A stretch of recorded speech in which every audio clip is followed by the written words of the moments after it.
बाज की कहानी। पूरी दुनिया में पक्षियों की 10,000 से भी ज़्यादा प्रजातियां पाई जाती है। सभी के वही दो पंजे, दो पंख और एक गर्दन होती है। लेकिन इन्हीं में से एक ऐसा पक्षी है जिसकी एक अलग ही पहचान है, जो आसमान का सीना चीर के हजारों मीटर ऊपर 120 किलोमीटर पर हवा की रफ्तार से उड़ता है, जो खुद के कई गुना अधिक वजन के शिकार को भी अपने पंजों पे दबोच कर उड़ जाता है। और इसीलिए उसे पक्षियों का राजा कहा जाता है, जिसे हम बाज के नाम से जानते हैं। और एक बाज इतना ऊंचा मुकाम हासिल करता है अपनी ट्रेनिंग और अपनी पुनर्जन्म की वजह से। अगर आप भी इस दुनिया में एक मुकाम हासिल करना चाहते हैं तो एक बाज बनने का पूरा सफ़र आपको जानना बहुत ज़रूरी है, क्योंकि 25 से 30 की उम्र तक आने के बाद भी लोगों को रिस्क लेने से डर लगता है। लेकिन एक बाज की जीवन की शुरुआत ही रिस्क से होती है। जिस उम्र में बाकी पक्षियों के बच्चे सिर्फ ची ची करना सीखते हैं, उस उम्र में एक मादा बाज अपने बच्चे को पंजों में दबोचकर हजारों मीटर आसमान की ऊंचाइयों में उड़ जाती है, उसे ये बताने के लिए कि तेरा जन्म आसमान का सीना चीर के सबसे ऊपर उड़ने के लिए हुआ है। तेरा जन्म पक्षियों का बादशाह बनने के लिए हुआ है। जमीन से हजारों मीटर ऊपर ले जाकर मादा बाज अपने पंजों से उसे छोड़ देती है, और यहीं से शुरू होती है उसकी हाई रिस्क ट्रेनिंग। वो चूजा जमीन की तरफ तेजी से गिरने लगता है तो थोड़ा नीचे आता है तो उसके पंख खुलने लगते हैं। नीचे आते आते वो अपने पंख फड़फड़ाने लगता है, लेकिन वो अभी तक उड़ना नहीं सीखा है। वो जमीन से कुछ ही ऊपर होता है। ऐसा लगता है कि कुछ ही सेकंड में उसका जीवन समाप्त हो जाएगा। लेकिन अचानक एक पंजा उसे अपने गिरफ्त में लेता है और वापस आसमान में उड़ जाता है। वो पंजा होता है उसकी माँ का, जो उसके पीछे उड़ रही थी।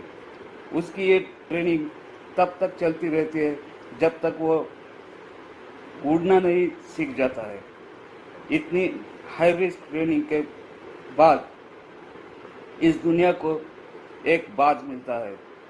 बारिश के वक्त जब सारे पक्षी आश्रय की तलाश में करते हैं, तब यही बाज उसी बारिश में आसमान को चीरते हुए ऊपर निकल और बादल से कहता है, तू बरस ले, कितना बरसेगा। और फिर नीचे आकर चैलेंज करता है। एक बाज की उम्र लगभग 70 साल होती है। जब वह 40 साल का होता है तब एक परेशानी उसकी जिंदगी में मौत बनकर आती है, तो जो आपकी परेशानियों की तुलना में बहुत बड़ी होती है, क्योंकि 40 साल की उम्र में बाज की चोंच इतनी मुड़ जाती है कि उसे शिकार निगलने में बहुत परेशानी होती है। उसके पंख भारी हो जाते हैं, छाती से चिपकने लगते हैं, जिससे उड़ना बहुत मुश्किल हो जाता है। उसके पंजे लंबे और लचीले हो जाते हैं, जिससे वो शिकार को सही से पकड़ नहीं सकता। अब उस बाज के पास सिर्फ 3 रास्ते होते हैं। एक, वो अपने शरीर त्याग सकता है। दूसरा, गिद्ध की तरह छोड़े हुए भोजन पे निर्भर हो जाए। और तीसरा, सबसे कठिन और पीड़ादायक रास्ता, अपने आप को पुनः स्थापित का, फिर से आसमान का सीना चीरकर उड़ने का। और वो इसी तीसरे रास्ते को चुनता है और अपने पास के सबसे ऊंची चोटी पे पहुंच जाता है। वहां पर अपना घोंसला बनाता है और फिर शुरू होता है परेशानियों को जड़ से उखाड़कर आसमान में उड़ने का सफर। वह अपनी चोंच को एक चट्टान पर मार मार कर तोड़ देता है लहू लुहान को हो जाता है और इंतजार करता है नई चोंच के आने का। उसके बाद अपनी नई चोंच से अपने पंजों को काट देता है और फिर इंतजार करता है नए पंजों के उग आने का।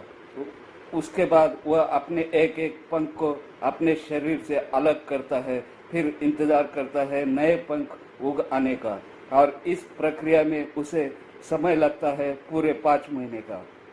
इन 5 महीनों के कड़ी तपस्या से एक बाज का पुनः जन्म होता है। वो फिर से तैयार हो जाता है आसमान का सीना चीरकर उड़ने के लिए। जो 3 रास्ते बाज के पास थे, वही 3 रास्ते आपके पास होते हैं। लेकिन कुछ लोग पहले रास्ते को चुनते हैं और परेशानियों के तले दबकर सुसाइड कर लेते हैं। ज्यादातर लोग दूसरे रास्ते को चुनते हैं। वो परेशानियों को का बोझ पड़ते ही अपने लक्ष्य को छोड़कर एक नॉर्मल लाइफ जीने लगते हैं। और कुछ वो लोग भी होते हैं जो इस परेशानियों को लात मारकर अपनी मेहनत के दम पर बाज की तरह आसमान की बुलंदियों को छूते हैं। दोस्तों, बाज की यह ट्रेनिंग हमें बहुत बड़ी सीख देती है कि अगर रिस्क लेना पड़े तो लो, कि अपने फील्ड में अपने आप को इतना ट्रेन कर लो कि उस फील्ड में आपसे ऊपर उड़ने के बारे में सोचकर लोगों के पसीने छूट जाए, तभी आप फील्ड के बादशाह कहलाओगे।